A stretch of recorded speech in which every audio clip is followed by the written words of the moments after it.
ప్రభువునందు ప్రియమైన దేవుని బిడ్డలారా, the God of the Bible అనే శీర్షికలో సంఖ్యాకాండం నుండి చివరి వర్తమానం మనం ధ్యానం చేస్తున్నాం. తరువాత ద్వితీయ ఉపదేశకాండానికి వెళ్ళిపోతాం. ఆదికాండం నుంచి ప్రకటన గ్రంథం మధ్యలో దేవుడు అనే టాపిక్ నేను మాట్లాడుతున్నాను. ఈ వాక్య ఉపదేశాలు 8 లక్షల పైగా కుటుంబాలు ప్రతిదినం వింటారు. ఆంధ్ర రాష్ట్రము, తెలంగాణలో 2 జిల్లాలు. కావున నెలకు 1000 రూపాయలు చొప్పున 1 సంవత్సరం పాటు సహకారం పంపడానికి కొందరైనా ముందుకు రావాలని నేను పిలుపునిస్తున్నాను. ప్రార్థన చేస్తాను. వాక్యాన్ని ప్రారంభించుకుందాం. మమ్మలను మిక్కిలిగా ప్రేమిస్తున్న మా ప్రియ తండ్రి, మీకు వందనాలు, స్తోత్రాలు. నేటి వాక్య ధ్యానం ద్వారా మాతో మాట్లాడండి. మీరు న్యాయవంతుడు. ఈ విషయం బిడ్డలు గ్రహించే కృపనివ్వండి. యేసు నామమున ప్రార్థిస్తున్నాము తండ్రి, ఆమేన్. ప్రియమైన దేవుని బిడ్డలారా, సంఖ్యాకాండము 36వ అధ్యాయంలో సెలోపెహాదు అనేటువంటి ఒక వ్యక్తి, యోసేపు యొక్క వంశంలో మనష్షే గోత్రంలో సెలోపెహాదు అనేటువంటి ఒక పురుషుడు నివసించేవాడు. అతనికి ఆడు సంతానమే తప్ప మగ సంతానం లేరు. మగ సంతానము ఉంటే వారికి స్వాస్థ్యం వస్తుంది. ఆడపిల్లలకు స్వాస్థ్యం లేదు. ఆడపిల్లలకు స్వాస్థ్యము లేదు. మగపిల్లలకే స్వాస్థ్యం ఇచ్చాడు ఇశ్రాయేలులో. ఇది వారి చట్టం. అప్పుడు దేవుడు వారికి ఇచ్చిన విధానం నేను ఎక్స్ప్లెయిన్ చేస్తాను ఎందుకో. ఇప్పుడు మన చట్టం సమానత్వం. ఆస్తి హక్కు కుమారుడికి ఎంత ఉందో కుమార్తెకు కూడా ఈక్వల్గా ఉంది. సమాన ఆస్తి హక్కు ఉంది వాళ్ళకి. ఇది కాదంటానికి ఎవరికి లేదు. కానీ ఇది సమాజంలో ఇప్పుడు జరగటం.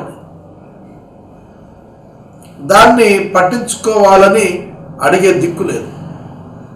అది తర్వాత విషయం. మనం వాక్యం మాట్లాడుకుందాం. ఇశ్రాయేలు జనాంగం కనాను దేశంలోనికి యెహోషువ నాయకత్వంలో అడుగుపెట్టారు.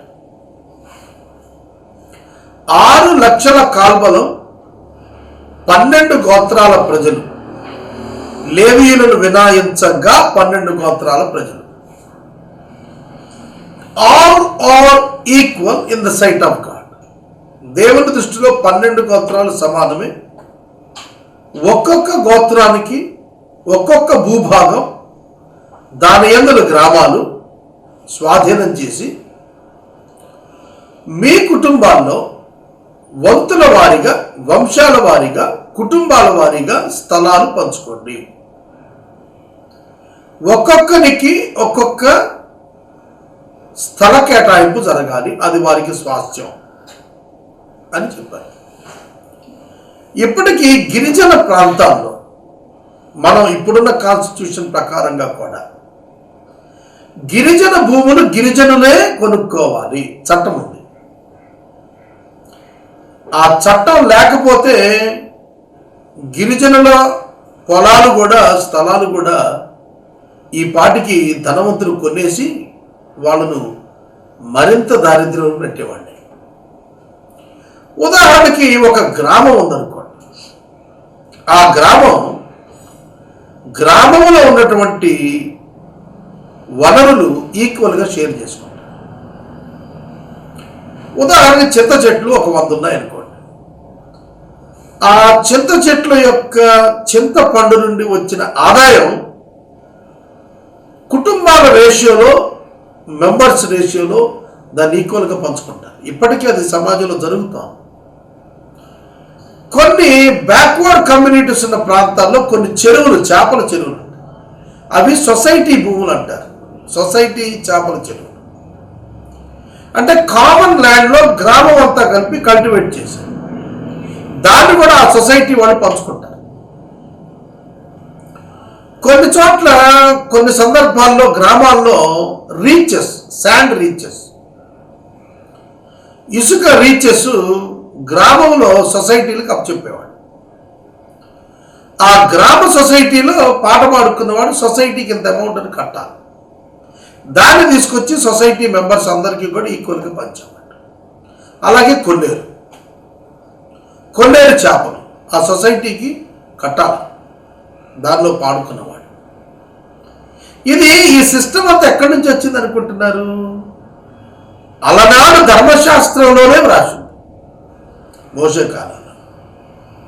కాబట్టి 12 గోత్రాల వారు స్వాస్థ్యాలు పంచుకున్నప్పుడు ఏ గోత్రానికి ఆ గోత్రానికే ఆ స్వాస్థ్యం చెందుతుంది. అందుకే ఆడపిల్లలకు ఆస్తి హక్కు ఇవ్వాల ఆ రోజున. ఒక్కవేళ ఇచ్చి ఉంటే వాళ్ళు వేరొక గోత్రికుని చేసుకుంటే ఈ యొక్క గోత్రములో నుండి స్వాస్థ్యం అవతల గోత్రానికి వెళ్ళిపోతుంది. పాయింట్ అర్థం చేసుకోండి, జాగ్రత్తగా అర్థం చేసుకోండి. యోధా గోత్రంలో ఉన్న అమ్మాయి రూబేలు గోత్రంలో ఉన్న అబ్బాయిని చేసుకుంది అనుకోండి, లేకపోతే దాను గోత్రం అబ్బాయిని, గాదు గోత్రం అబ్బాయిని, ఆషేరు గోత్రం అబ్బాయిని చేసుకుంటే ఈమెకున్నటువంటి ఈ భూస్వాస్థ్యం అవతల వాడికి వెళ్ళిపోతుంది. కాబట్టి కన్ఫ్యూజన్ వస్తుంది ల్యాండ్లో, ల్యాండ్ డిస్ట్రిబ్యూషన్లో కన్ఫ్యూజన్ వస్తుంది. అందుకని ఏం చేశాడంటే మోసే ఆడపిల్లలకు స్వాస్థ్యపు భూభాగం ఇవ్వకుండా మగపిల్లలకు సంక్రమింపజేశాడు. కనుక భూమి ఆ స్వాస్థ్యంలోనే ఉంటుంది, ఇంకెక్కడికి పోదన్నమాట. అట్లాంటప్పుడు అట్లా న్యాయంగా ఎవరి గోత్రపు భూమి వారి కింద ఉండి వారికే చెంది వారే దాని వనరులను ఈక్వల్గా పొందేటట్లుగా, తద్వారా ఈక్వల్గా సొసైటీ బిల్డ్ అయ్యేటట్టుగా, ఆర్థిక అసమానతలు రాకుండా అలాంటి చర్య తీసుకున్నాడు. ఇవాళ మనం గనక మన దేశాన్ని చూస్తే నేటి ప్రభుత్వాలన్నీ కూడా ఆర్థిక సంబంధమైనటువంటి అంతరాలు సమాజంలో తొలగించడంలో వైఫల్యం చెందాయి. పేదవాడు నిరుపేద ఉండిపోతున్నాడు, ధనవంతుడు అధిక ధనవంతుడిగా మారిపోతున్నాడు. వీళ్ళని ఒక ప్లాట్ఫామ్ మీదకు తెచ్చే యత్నం గవర్నమెంట్ చేయటం లేదు. నేను ఒక ఉదాహరణ చెబుతాను. కొన్నిసార్లు నాకు అనిపిస్తుంది ఈ మాటలను పట్టుకొని నన్ను ఏమైనా చేస్తారా అనిపిస్తుంది. ఓకే, లెట్ ఇట్ బి, పర్వాలేదు, చేస్తే చేశారు.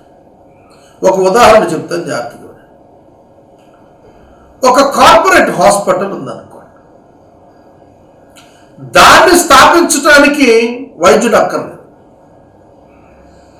ఒక society can organise one corporate hospital with the permission of government by recruiting specialised doctors చేస్తుంది.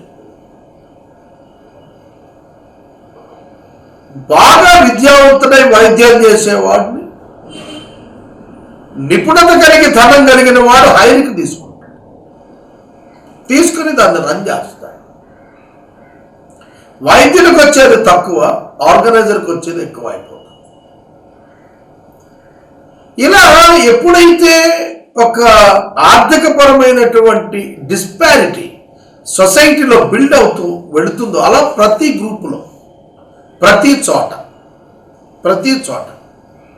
1 ఎకరం పొలం ఉన్నవాడు కూలీలకు ఇచ్చే ధనం, తనకొచ్చేటువంటి లాభం డిఫరెన్షియేట్ చేస్తే ఇంకో ఎకరం తర్వాత కొంటున్నాడు. మళ్ళీ ఈ కూలివాడు కొంటున్నాడు. 2 ఎకరాలకు అధినేత అవుతున్నాడు రైతు కూలి కొంటున్నాడు, రైతు ధనికుడు అవుతున్నాడు. ఇవాళ అన్ని రంగాల్లో కూడా ఇట్లా డిస్పారిటీ అమాంగ్ ది ఇన్కమ్ వచ్చేస్తాం. మీరు చూడండి, ఇవాళ నీట్ ఎగ్జామ్ పెట్టడం ద్వారా మెడికల్ ఎడ్యుకేషన్ పేదవాడికి దూరం అయిపోయింది. టాపెస్ట్ మార్క్స్ నీట్లో వస్తే 10,000 రూపాయలకి ఎంబీబీఎస్ చదవచ్చు. ఆ టాప్ మార్కులు రావాలి అని అంటే that fellow must study in a corporate technically proved college. పేదవాడు వెళ్ళి చదువుతాడు అక్కడ. ఒక పేదవాడు 10,000 రూపాయలకి ఎంబీబీఎస్ చదివేటట్టుగా ర్యాంక్ సాధించాలి అంటే without any help or coaching is it possible? No. B category సంవత్సరానికి 12.5 లక్షలు, 60 లక్షల వైట్ పని. సి కేటగిరీ 25 లక్షలు, 1,50,00,000. ఎవరు కడతాడు? కొంతకాలానికి చూడండి, ఈ ప్రమాదం కొంతకాలానికి కొన్ని సంవత్సరాలు అయినప్పటికీ వైద్యం పేదకు అందకుండా పోతుంది, కార్పొరేట్ వ్యవస్థలోకి వెళ్ళిపోతుంది. అలాగే ఎడ్యుకేషన్. అలా ప్రతి రంగం కూడాను వ్యత్యాసం పెరిగిపోతుంది. దాన్ని బ్రేక్ చేయాలి అంటే గవర్నమెంట్ హ్యాస్ టు యాక్ట్. అదే చేశాడు మోషే. దేవుడు ఇశ్రాయేలీల మధ్య ఆర్థిక పరమైనటువంటి డిఫరెన్సియేషన్ పెరిగిపోకుండా కంట్రోల్ చేశాడు. బైబిల్ బ్యూటిఫుల్ బుక్ అండి. దీనిలో పాలిటిక్స్ ఉన్నాయి, అడ్మినిస్ట్రేషన్ ఉంది, ఎన్ని డెవలప్మెంట్ సైంటిఫిక్ అప్రోచెస్ ఉన్నాయి, లా ఉంది, ఎకనామిక్స్ ఉంది. కనుక ఇందులో లేదనేది లేదు. నువ్వు తవ్వి తీసుకోవాలి అంతే. నువ్వు వెతికి పట్టుకోవాలి ఏమేం కావాలని. నేను ఒక administration point of view government గురించి సమూయేలు గ్రంథంలో నుంచి రాశాను. ఒక 15 రోజులు కూర్చుని బ్రహ్మాండమైనటువంటి స్ట్రక్చర్ రాశాను గవర్నమెంట్. దాన్ని పాటించితే no unemployment problem, no poverty at all. దాని గురించి స్పష్టంగా రాశాను. ఎందుకు ఈ విషయాలు నేను చెబుతున్నానంటే న్యాయము, సమన్యాయము జరగాలి. సమన్యాయం లేకపోతే సివిల్ వార్స్ వస్తాయి. ఇండియాలో పెద్ద థ్రెట్ అదే రేపు. సమన్యాయం కావాలి. చదువుకున్న ప్రతి ఒక్కరికి ఉద్యోగం కావాలి. లేకపోతే చదువుకొని ఎందుకు? ఏం చేయాలా చదువుకొని? పోస్ట్ గ్రాడ్యుయేషన్ చదివిన తర్వాత 10th క్లాస్ పాస్ అయితే అప్లై చేసే ఉద్యోగానికి అప్లై చేసుకునే దౌర్భాగ్యం ఉంటే పోస్ట్ గ్రాడ్యుయేషన్ చదివినాడు ఏం చేయాలి? ఎక్కడ పోవాలి? పోస్ట్ గ్రాడ్యుయేషన్ చదివినాక ఇంకా 10th పాస్ అయిన వాడికి ఇచ్చే ఆటో డ్రైవర్ ఫెసిలిటీ అతను దొరికితే అతను చదువు వల్ల ప్రయోజనం ఏంటి? Dissatisfaction among educated people. ప్రియమైన దేవుని బిడ్డలారా, దేవుని యొక్క వాక్యం సమన్యాయాన్ని గురించి మాట్లాడు, స్వేచ్ఛను గురించి మాట్లాడు, సౌభ్రాతృత్వాన్ని గురించి మాట్లాడు, ఆర్థికపరమైనటువంటి సమానత్వం గురించి మాట్లాడు, జెండర్ ఈక్వాలిటీ గురించి మాట్లాడతాం. మనకి మహిళా బిల్లు రావాలి అని చెప్పి మనం అందరం కూడా గోలగాలు చేస్తున్నాం. వచ్చిందా? 33%, 33.5%, 1/3 అట్లీస్ట్ శాసనం చేయాలని చెప్పాలి. 50% ఉమెన్కి రిజర్వేషన్ ఇవ్వాలి. అన్నింటా 50% మహిళలకి ఈక్వల్ రైట్ కల్పించాలి. ఈ చట్టం మన దేశంలో పాస్ అవుతా? చెప్పండి. ఐఏఎస్ ఉద్యోగాల్లో సగం స్త్రీలకు ఇవ్వాలి, ఐపీఎస్లో సగం స్త్రీలకు ఇవ్వాలి, పైలట్ ఉద్యోగాల్లో సగం స్త్రీలకు ఇవ్వాలి. అంటే పురుషాధిక్య ప్రపంచం. మరి then what is the use of the constitution? And equal rights. ఇవన్నీ కూడా ఇవాళ ప్రాబ్లమ్స్ రావడానికి కారణం ఏంటంటే law of God was neglected. ఎక్కడికక్కడే చట్టాలను కనుక మనం సరిగా ఫ్రేమ్ చేసుకోకపోతే, సరిగా ఇంప్లిమెంట్ చేసుకోకపోతే సమస్యలు ముసురుకుంటాయి. ఈగలు ముసిరినట్టుగా బెల్లం చుట్టూ సమాజం చుట్టూత సమస్యలు ముసురుకుంటాయి. అలా ప్రతి దానిలో కూడా, ప్రతి డిపార్ట్మెంట్ కూడా బైబిల్లో కనిపిస్తుంది.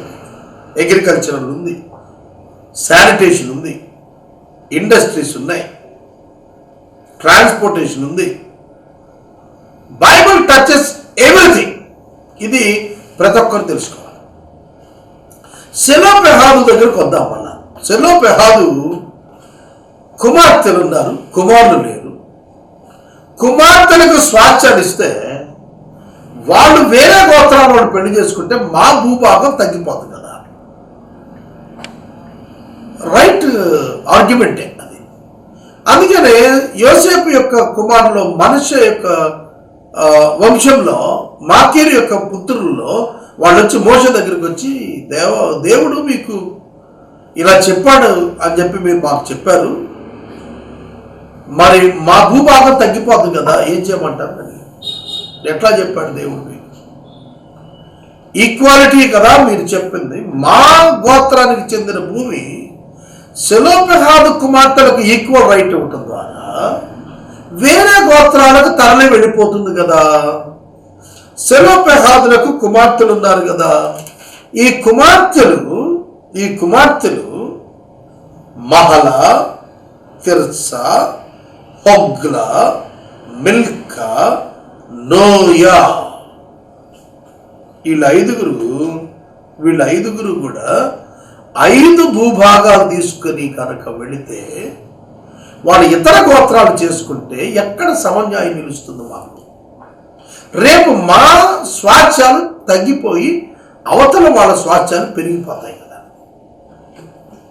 ఇలా కుమారులు లేనటువంటి వాళ్ళందరూ వారి వారి గోత్రాల్లో కుమార్తెలకు ఆస్తి హక్కు ఇవ్వటానికి మొదలుపెట్టి వాళ్ళు వేరే గోత్రాలను పెళ్లి చేసుకోవడం ప్రారంభిస్తే చాలా కాలం గడిచేటప్పటికీ ఆర్థిక అసమానతలు, సామాజిక అసమానతలు, మెజారిటీ మైనారిటీ డివిజన్స్ వచ్చేస్తాయి కదా. అది ప్రశ్న. ఇవాళ ఒక మాట నేను బయటికి వెళ్ళి మళ్ళీ లోపలికి వస్తాను. మనకి కాన్స్టిట్యూషనల్ ప్రకారం రిజర్వేషన్స్ ఇచ్చారు. షెడ్యూల్ క్యాస్ట్, షెడ్యూల్ ట్రైబ్, అలాగే బీసీలో స్టేట్ వైడ్లో బీసీ డివిజన్స్, సెంట్రల్లో ఓబీసీ. వీళ్ళలో మనం చూస్తున్నప్పుడు 10 ఏళ్లకు 20 ఏళ్ళు, 20 ఏళ్ళు 30 ఏళ్ళు, 30 నుంచి 40, ఇప్పుడు 70 ఏళ్ళు అయింది. స్టిల్ వీ వాంట్ రిజర్వేషన్స్ అని ఎస్సీసు, ఎస్టీసు, బీసీసు అడుగుతున్నారు. ఇప్పుడు ఒక సమస్య వచ్చింది. ఏంటంటే ఓసీస్లో ఎకనామికలీ బ్యాక్గ్రౌండ్ బాగోని వాళ్ళు అడుగుతున్నారు, మేము చదువుకున్నాం, మాకు మంచి ర్యాంకులు వస్తున్నాయి, మేము పేదవాళ్ళమే, మేము కూడా ఓసీస్లో పూర్ పీపుల్, మాకు రిజర్వేషన్ లేదు, మేమేవారి దగ్గరికి పోవాలని అడుగుతున్నారు. కాలక్రమేణా కాలానుగుణంగా ఇచ్చినటువంటి ఆ యొక్క పర్ఫెక్ట్ పీరియడ్, స్టిపులేటెడ్ పీరియడ్లో వాటిని ముగించి ఎకనామికల్లీ బ్యాక్వర్డ్ పీపుల్ నుంచి, ఎడ్యుకేటెడ్లో నుంచి అవకాశాలు ఒక 50 ఏళ్ల క్రితమే కనుక రిజర్వేషన్స్ చేస్తుంటే ఈ పార్టీకి సమాజంలో అన్ని రకాలైనటువంటి అభివృద్ధులు కూడా ఇలాంటి సమస్యలు రాకుండా వచ్చేవి. కనుక నేను మనం చేస్తున్నాను, ఇట్లాంటి టఫ్ టైమ్స్ వస్తాయి అనేది దేవుని యొక్క ప్రజలు ముందుగానే గ్రహించారు. అందుకే నేను చెబుతున్నాను, ఈ ఆడపిల్లలకు స్వాస్థ్యం ఇచ్చేటప్పుడు ఒక కండిషన్ ఏదన్నా ఉందా? అప్పుడు మోషే వాళ్ళకి చెప్పాడు, ఎస్, ఏ గోత్రములోని ఆడపిల్లలు ఆ గోత్రములో ఇట్లాంటి పర్టికులర్గా ఇట్లాంటి స్వాస్థ్యం పొందుతున్నారు. పర్టికులర్గా ఆ గోత్రములోని పురుషులనే పెళ్లి చేసుకోవాలి అని ఒక రూలింగ్ ఇచ్చాడు, ఒక రూల్ పాస్ చేశాడు. ఆ రూల్ పాస్ చేసిన దాన్ని అమెండ్ చేసుకున్నారు వాళ్ళు. ఆ అమెండ్మెంట్ ప్రకారంగా ఆ చట్టాన్ని ఇంప్లిమెంట్ చేసుకున్నప్పుడు సెలోపెహాదు కుమార్తెలు మనష్షే గోత్రీకులు వారి యొక్క సహోదరుల యొక్క కుమారులను, తమ తండ్రి యొక్క సహోదరుల కుమారులను పెండిళ్ళు చేసుకున్నారు. అలా చేసుకోవటం వల్ల వారి స్వాస్థ్యం వారి తండ్రి గోత్ర వంశంలోనే ఉండిపోయింది. Then there was no problem at all. అదండి సంఖ్యాకాండం ముగింపులో మోషే భక్తుడు కితాబిచ్చింది. యెరికో వద్ద యోర్దానుకు సమీపమైన మోయాబు మైదానములలో యెహోవా మోషే చేత ఇశ్రాయేలీయులకు ఆజ్ఞాపించిన విధులు ఆజ్ఞలు ఇవే అని ముగించాడు సంఖ్యాకాండం. పైభాగాన ఈ యొక్క ఆస్తి పంపకాలను గురించి పెట్టాడు. ఇవాళ మనకు ఆస్తి పంపకాల మీద చాలా చట్టాలు ఉన్నాయి. ఒక వ్యక్తి వివాహం చేసుకుని బిడ్డలను కన్నవాడు మరి యొక్క స్త్రీతో సంబంధం పెట్టుకుని బిడ్డలను కన్నప్పుడు ఈ బిడ్డలు ఆ బిడ్డలు అతని ఆస్తిని అతని మరణానంతరం ఏ విధంగా పంచుకోవాలి, దీని మీద చట్టం ఉన్నది. ఇలా నేను ఎప్పుడు అనుకుంటుంటాను, Christian advocates should stand and should conduct one TV program for such kind of problems. నేను ఎప్పుడు కూడా ఎంకరేజ్ చేస్తుంటాను నా క్రైస్తవ అడ్వకేట్ మిత్రులకు, why can't you speak on television about the law? చట్టం గురించి మీరు ఎందుకు సమాజానికి అందించరు? క్రిస్టియన్ పీపుల్, హిందూలా, ముస్లింలా, వీటిలో ఉన్నటువంటివి సమాజానికి ఎంతమందికి తెలుసు అండి? చట్టం ఎంతమందికి తెలుసు? చట్టం తెలిసే కొద్దీ ఒక వ్యక్తిలో మీకు తెలిసిన ధైర్యం వస్తుంది. మహాత్మా గాంధీ ఒక లాయర్, తెలుసునా? ఆయన బ్యారిస్టర్ చదివాడు లండన్లో, బ్యారిస్టర్ ఆఫ్ లా. ఆయన లండన్లో లా పట్టా పుచ్చుకున్నాడు. అందుకే అంత ధైర్యం ఆయన. అందుకే గవర్నమెంట్ నుంచోబెట్టాడు.